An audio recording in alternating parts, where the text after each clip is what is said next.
ഈ പറയുന്ന ലക്ഷണങ്ങളൊക്കെ വളരെ ഗൗരവമായിട്ട് കാണേണ്ടതും വിദഗ്ധ പരിശോധനയ്ക്കായിട്ട് മുന്നോട്ട് പോകാവുന്നതുമാണ്.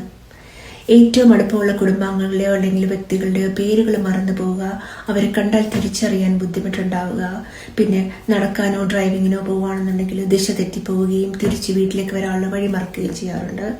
പിന്നെ ആവർത്തനം പറഞ്ഞ കാര്യങ്ങൾ വീണ്ടും വീണ്ടും ചോദിക്കുക, പറയുക, പ്രവൃത്തികൾ കുളിച്ചു കഴിഞ്ഞിട്ട് അത് മറന്നിട്ട് വീണ്ടും കുളിക്കാൻ പോവുക, ആഹാരം കഴിച്ചിട്ട് വീണ്ടും ആഹാരം കഴിക്കുക അല്ലെങ്കിൽ ചോദിക്കുക, പിന്നെ കോൺവെർസേഷൻസിൽ വാക്കുകൾ പിറക്കിയെടുക്കാനായിട്ട് ബുദ്ധിമുട്ടുന്ന കാണാം, തീരുമാനങ്ങൾ എടുക്കാനും ജഡ്ജ്മെന്റ് എടുക്കാനും ഒക്കെ കുറച്ച് ഡിലേ വരുന്നതായിട്ട് കാണാൻ പറ്റും.